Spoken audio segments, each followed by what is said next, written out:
Ardennes Forest, Belgium, December 1944. A Wehrmacht rifleman named Hans Müller pressed his back against frozen oak bark and closed his eyes. 300 yards ahead, somewhere in the skeletal tree line, an American sniper had killed 2 of his squadmates in the past hour. The morning fog clung low. Visibility came and went in shifting gray curtains. Müller had no scope, no spotting equipment, just a carabiner 98K with iron sights, and a choice that made no tactical sense. He would fire blind into a sector he could not see, guided only by memory and the faint crack of a single muzzle report he'd heard 11 minutes earlier. His finger tightened on the trigger. He exhaled once. Then he fired without opening his eyes. The shot dropped the American sniper 287 yards away, ending a duel that had pinned down an entire German infantry platoon for most of the morning. Müller never saw the man fall. He only knew the duel was over when return fire ceased and his squad began moving again through the snow-crusted undergrowth. The incident was recorded in a post-action report filed by the platoon's Feldwebel 3 days later, buried in the operational logs of the 12th Volksgrenadier Division. It surfaced decades afterward in archived Wehrmacht documents catalogued by the Bundesarchiv in Freiburg.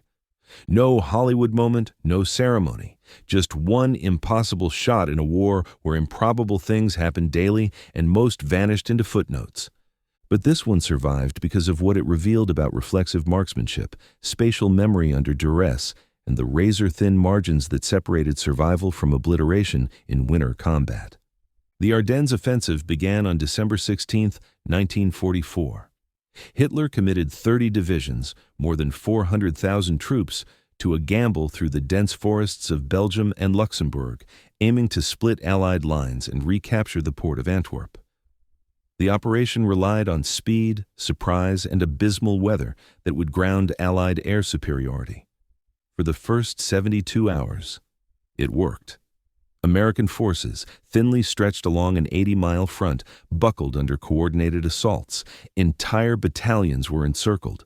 Communications broke down. Roads turned to ice. By December 19th, the German advance had penetrated up to 20 miles into American-held territory. Müller's unit, a reinforced rifle company attached to the 12th Volksgrenadier, moved through the northern shoulder of the offensive. Their objective was a crossroads near the village of Roquerath, where intelligence suggested a gap in the American defensive perimeter. They advanced in staggered columns, leapfrogging through forest sectors in 30-minute intervals. Casualties were expected. Snipers were inevitable. The American 99th Infantry Division had been holding the sector for weeks and knew every sightline, every gully, every stand of timber that offered concealment.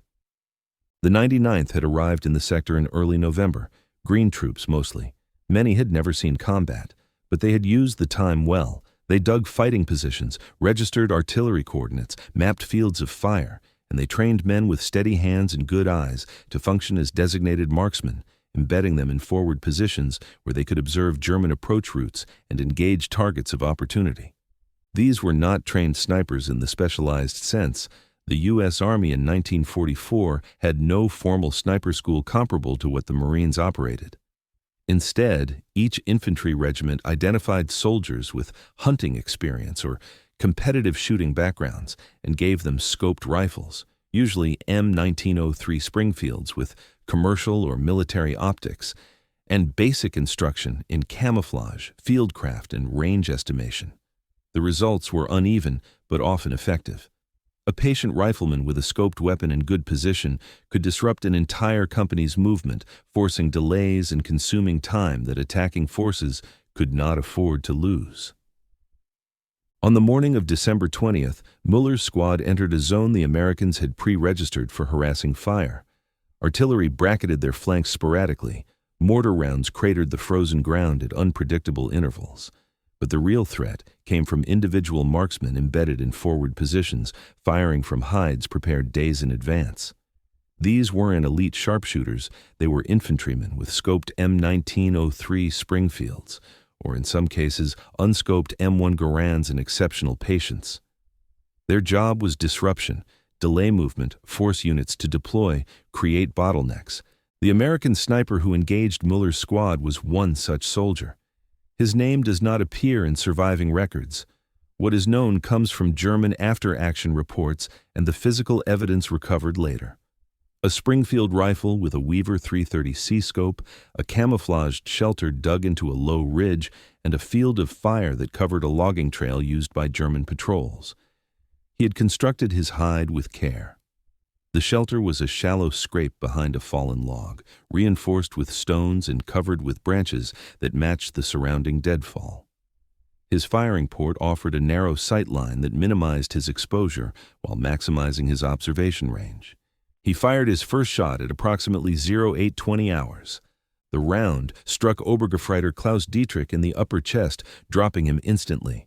Dietrich had been point man, advancing cautiously along the trail's southern edge. The sound of the shot arrived a fraction of a second after impact, a signature delay that told Müller the shooter was at least 200 yards out, possibly more.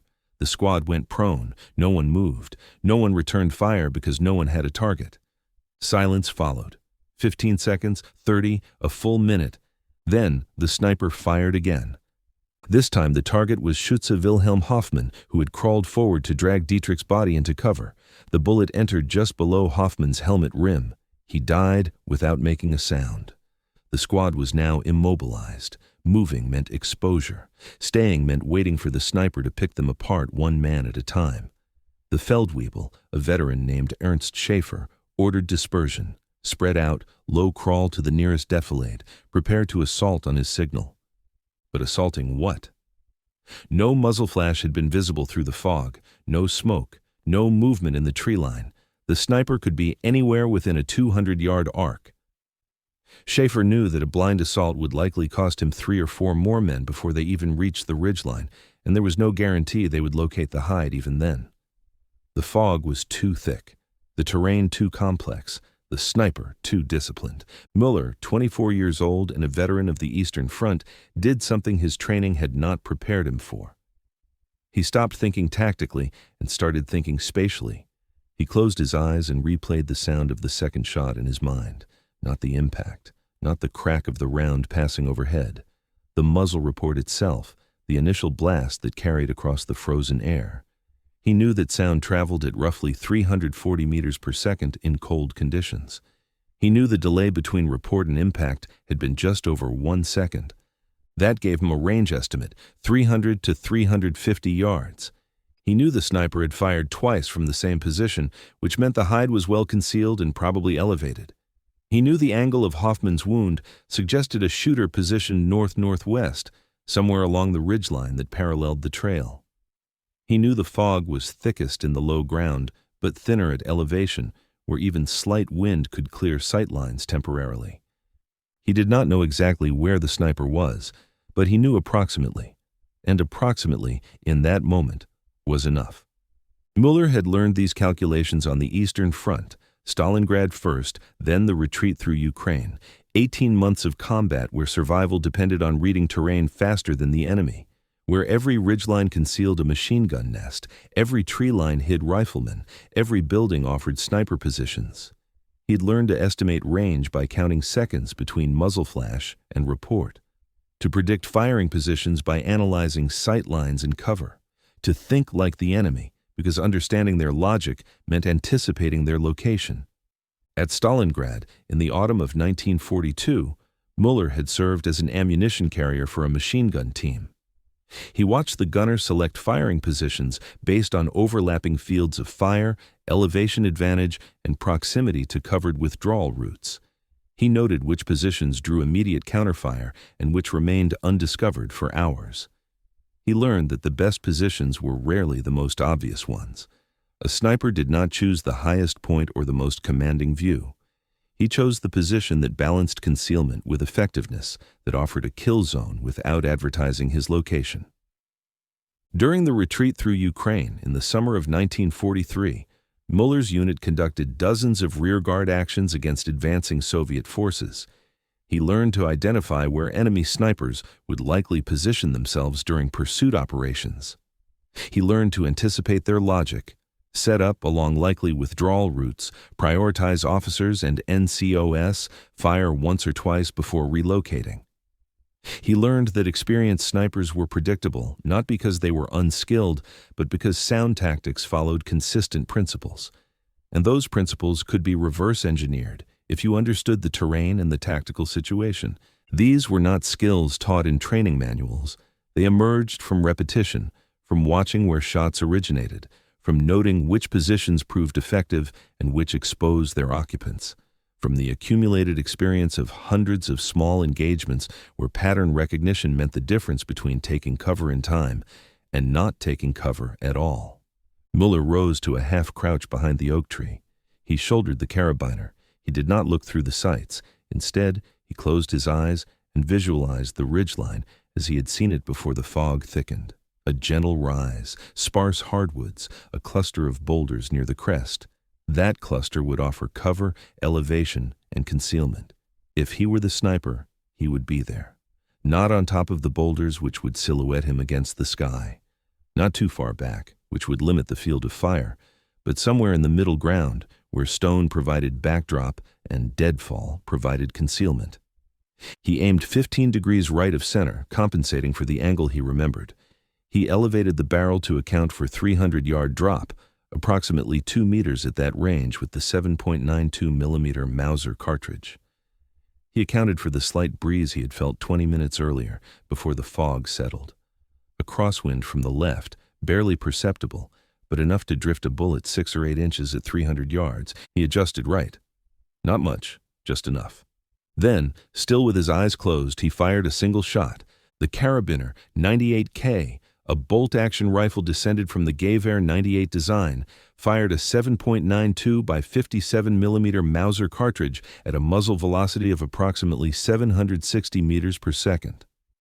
Effective range with iron sights was generally considered 500 meters under ideal conditions, though practical accuracy declined sharply beyond 300. The rifle weighed 3.7 kilograms unloaded. Its 5-round internal magazine fed cartridges via stripper clips.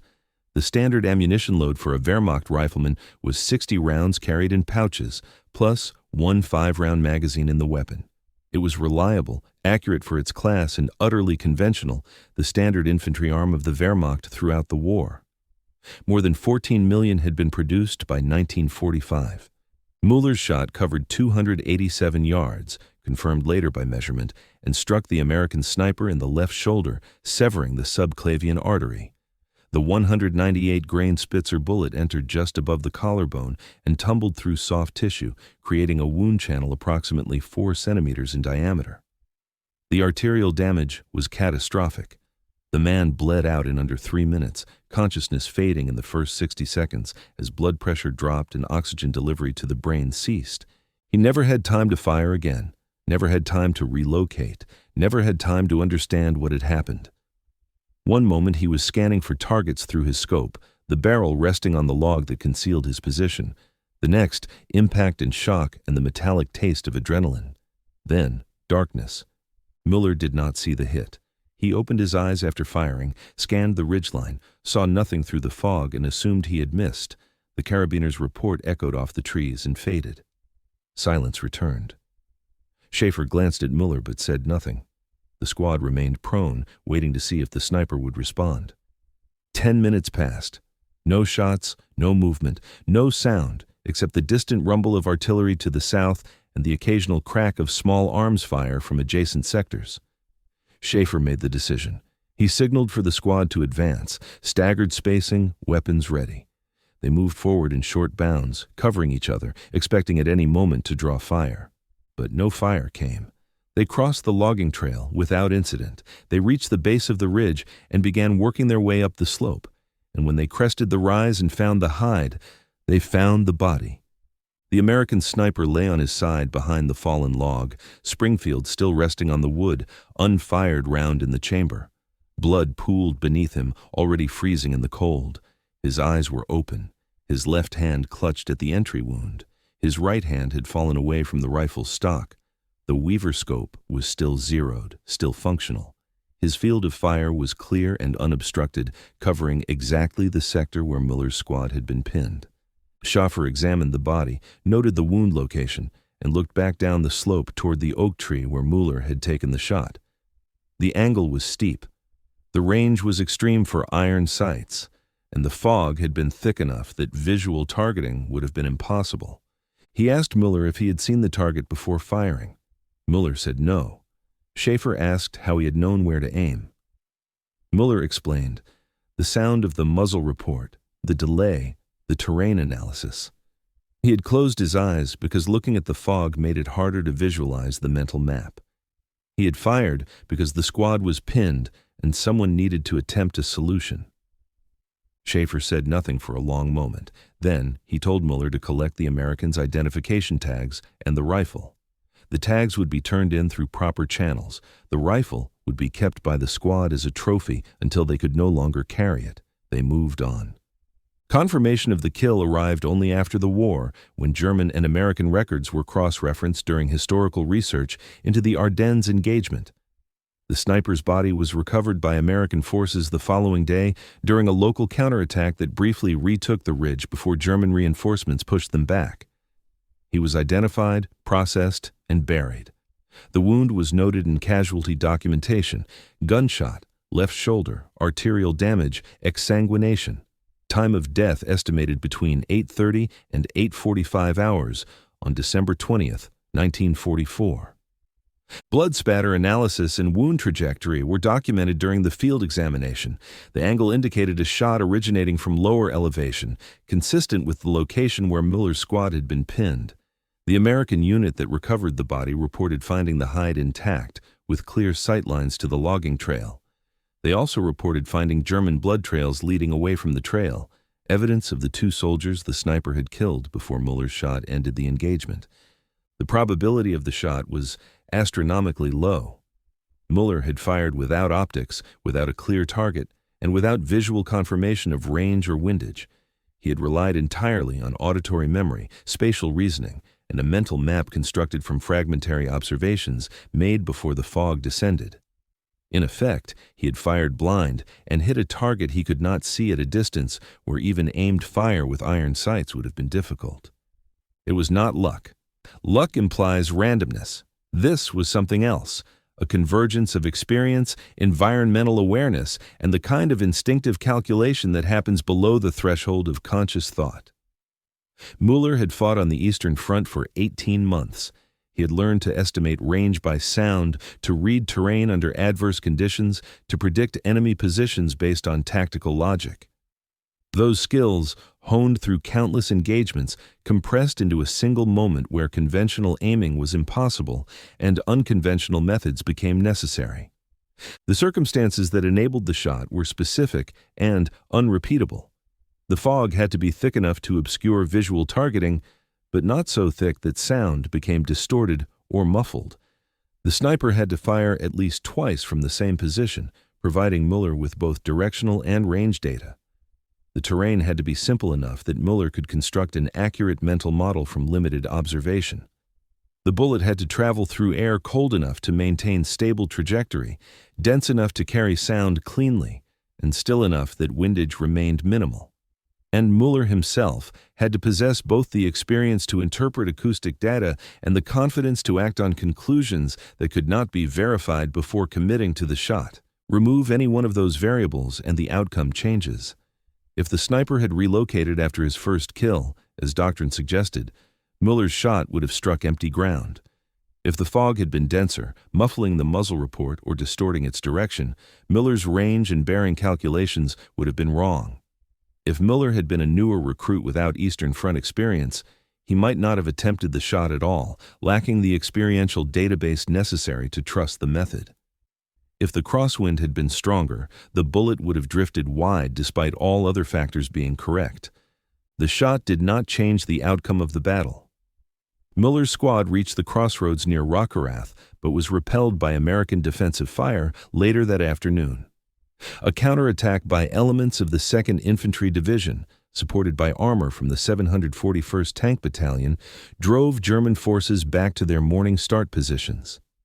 Müller's company took 30% casualties in the engagement. Schaefer was wounded by mortar fragments and evacuated. The crossroads remained in American hands. The German offensive stalled within days as fuel shortages, Allied air attacks and stiffening resistance ground the advance to a halt. By December 23rd, the weather cleared enough for Allied aircraft to resume operations. P-47 Thunderbolts and P-51 Mustangs attacked German supply columns, destroying vehicles and disrupting logistics. Medium bombers struck fuel depots and railroad yards. Fighter bombers provided close air support for defensive positions, breaking up German assaults before they could develop momentum. By mid-January 1945, the Wehrmacht had been pushed back to its starting positions. The Ardennes offensive, intended to split the Western Allies and force a negotiated peace, became instead a final expenditure of Germany's remaining offensive capacity. It cost the Wehrmacht approximately 100,000 casualties, including 12,652 killed. American losses exceeded 19,000 dead, 47,000 wounded, and 23,000 captured or missing. British forces suffered approximately 1,400 casualties. The battle drained resources and lives on both sides, but altered nothing strategically. Germany lacked the fuel to sustain mechanized operations. It lacked the air cover to protect advancing columns. It lacked the reserves to exploit breakthroughs even when they occurred. The offensive was tactically impressive in its opening phases, but strategically incoherent. A gamble premised on assumptions that proved false the moment Allied air forces returned to operation after the weather cleared. Müller survived the war. He was captured by American forces in March 1945 near the Rhine, during the final defensive battles as Allied armies crossed into Germany proper. He spent 14 months in a POW camp near Chartres, France, working in agricultural labor details and waiting for repatriation. The camp held approximately 8,000 German prisoners, mostly infantry and support personnel captured during the final months of the war. Conditions were adequate, food was sufficient, medical care was available, guards were generally professional. He returned to his home in Bavaria in May 1946. His family's farm had survived the war physically intact, but economically devastated. His father had died in 1943. His younger brother had been killed in Normandy in 1944. His mother and two sisters had maintained the property through the final years, supplementing rations with subsistence farming. Müller took over operation of the farm, but found agricultural work unsustainable, given post-war economic conditions and land reforms. In 1948, he moved to Munich and found work as a machinist in a tool and die shop. The work was steady, the pay adequate. He married in 1950 a woman named Helga, who had survived the bombing of Dresden and moved west after the war. They had two children, a son born in 1952 and a daughter in 1954. Müller worked at the same shop for 31 years, retiring in 1979 at age 59. He rarely spoke about his wartime service. His children knew he had served in the Wehrmacht, knew he had been on the Eastern Front and in the Ardennes, but knew few details beyond that. This was not unusual. Many German veterans of his generation maintained similar silence, the war a closed chapter they preferred not to revisit. There was no shame in this silence and no particular honor either. It was simply the way many men processed what they had experienced and what they had been part of. The incident with the sniper surfaced only once, during an interview conducted in 1978 by a local historian named Werner Vogel, who was documenting the experiences of Ardennes veterans for a regional historical society. Vogel had placed announcements in local newspapers requesting interviews. Müller, retired and with time available, agreed to participate. The interview lasted 2 hours and covered Müller's entire service history. The sniper incident occupied perhaps 10 minutes of that conversation. Müller described the shot in matter-of-fact terms: necessary, improvised, improbable. He expressed no pride, no regret, no dramatic embellishment, just the flat acknowledgement that in winter 1944, survival often depended on decisions that made no sense until they worked. When asked how he knew where to aim, Müller said he did not know. He said he remembered the sound, he remembered the terrain.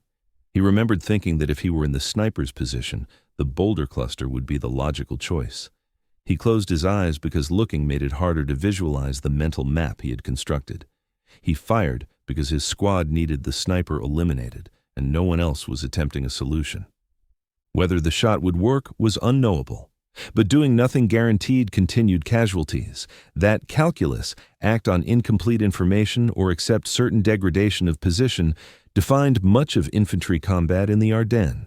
Units operated with limited intelligence, disrupted communications, and environmental conditions that negated technological advantages.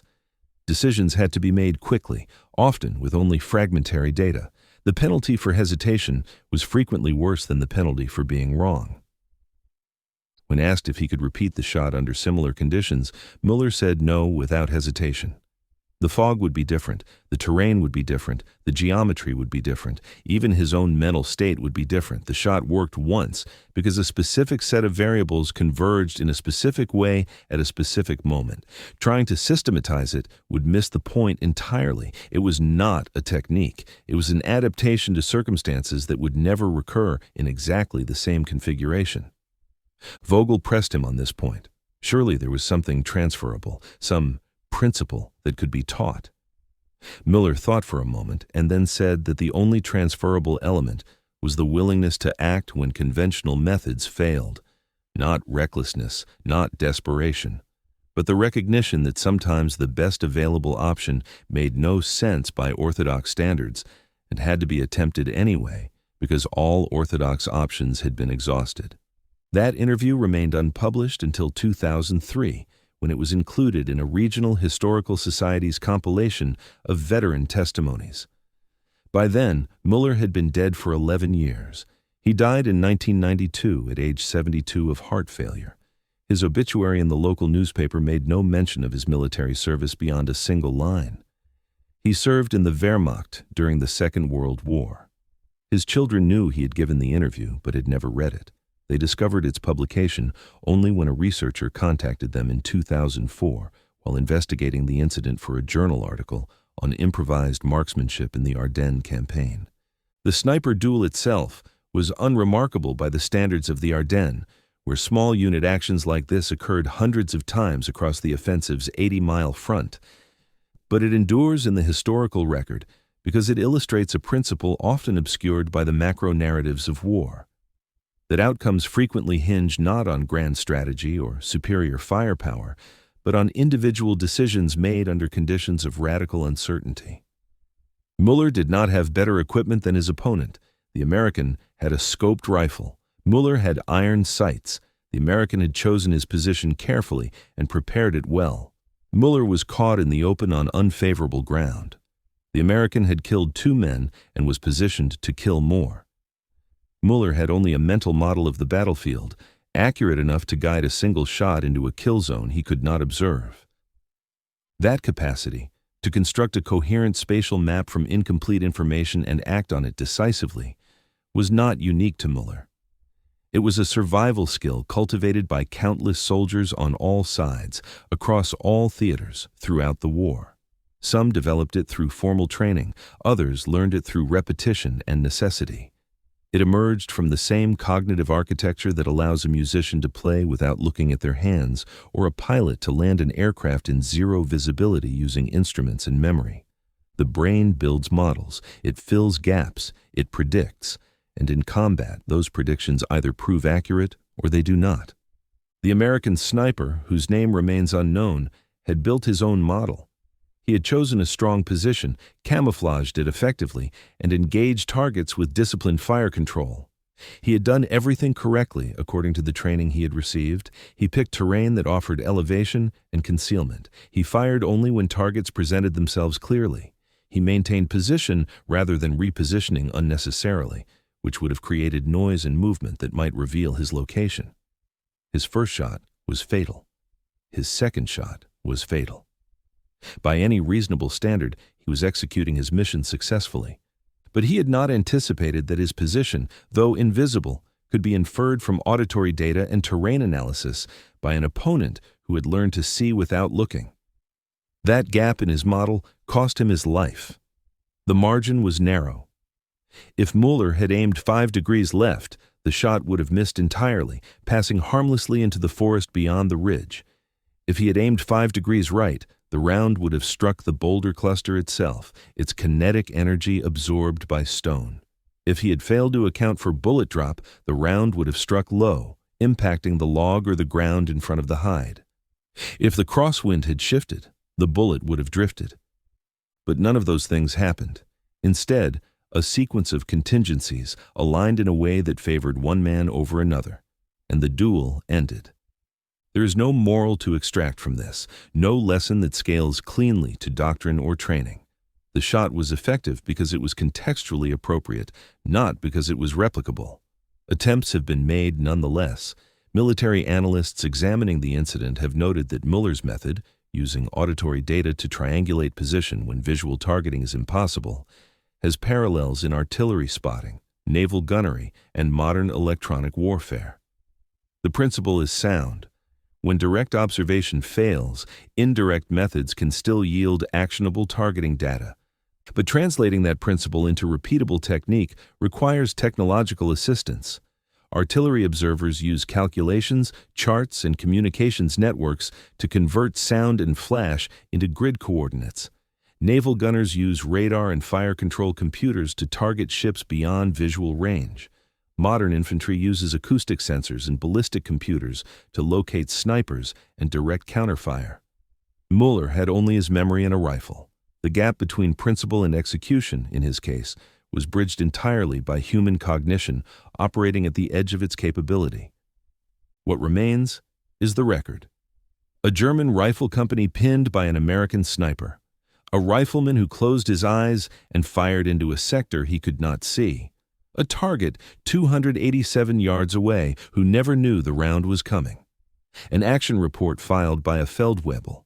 An archived document recovered decades later, and a story that survives because it defies the tidy categories we use to organize combat into lessons, principles, and precedents. The Ardennes offensive ended on January 25, 1945. The Wehrmacht never again mounted a major offensive operation. The war in Europe concluded 4 months later with Germany's unconditional surrender on May 8, 1945. Müller returned to civilian life and died in 1992 at the age of 72. His obituary in the local newspaper made no mention of his military service beyond the single line. His children knew he had served, but knew few details. The 1978 interview remained unpublished until 2003, when it was included in the Regional Historical Society's compilation. The American sniper was buried in Henri Chapelle American Cemetery in Belgium, one of 7,992 American soldiers interred there who died during the campaign to liberate Europe. His gravestone lists his rank, his unit, and the date of his death, December 20th, 1944. It does not mention how he died or where. His family received a telegram informing them he had been killed in action. No details were provided, no circumstances described, just the fact of death and the location. Belgium. They received his personal effects months later, a wristwatch, a wallet, letters, photographs, nothing that explained the moment of his death or the circumstances that led to it. The ridgeline where the duel occurred is now forested hiking trail, part of a regional park established in the 1960s. A small plaque commemorates the 99th Infantry Division's defense of the northern shoulder, installed in 1984 during the 40th anniversary observances. No monument mentions the sniper. No marker identifies Müller's position. The logging trail is gone, reclaimed by secondary growth. The boulders remain, moss-covered and weathered. The fallen log has long since rotted away. Only the terrain remains, indifferent and unchanged, its slopes and elevations the same now as they were in December 1944. And in that indifference lies the final truth of the incident. The shot mattered intensely to the men involved. It decided who lived and who died in a forest clearing on a winter morning. It allowed a German squad to continue its advance, though that advance would be halted hours later and reversed within days. It ended one soldier's war and allowed another's to continue for 3 more months until capture ended it differently. But it did not alter the trajectory of armies or the outcome of campaigns. It was one moment in a war composed of millions of such moments, most forgotten, some recorded, all part of the vast and impersonal machinery of organized violence that consumed a generation and reshaped the world. The Ardennes offensive would have unfolded exactly as it did whether Müller's shot connected or missed. The strategic outcome was determined by logistics, air power, and the material imbalance between the combatants, not by individual actions in isolated sectors. Yet, the shot endures. Not because it was heroic, but because it was impossible and happened anyway. Because it demonstrates that even in the most industrialized, mechanized, and systematized conflict in human history, there remain spaces where individual perception, improvised judgment, and sheer cognitive audacity could tip the balance between life and death, even if only for the individuals directly involved. The shot represents a limit case, the absolute edge of what human capability could achieve under battlefield conditions without technological assistance. Beyond this lay only chance.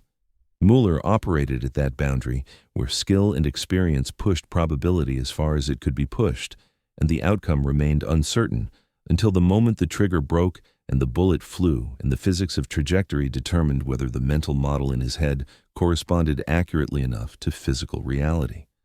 That uncertainty, that irreducible gap between action and result, is what makes the incident remarkable. Müller could not know if his calculations were correct. He could not verify his assumptions. He could not adjust based on feedback, because there was no feedback until the shot either worked or failed. He could only act on the best model his mind could construct from insufficient data and accept that the result would validate or invalidate his reasoning in a way that could not be appealed or revised. He chose to act. The calculation proved accurate. The bullet flew true, and a sniper duel in a Belgian forest ended with a single round fired by a man who never saw his target, never confirmed his hit, and never knew with certainty that his impossible shot had worked until the absence of return fire suggested what visual confirmation could not provide. One shot, 300 yards, eyes closed, and a convergence of skill, experience, and circumstance that would never recur in exactly that configuration again.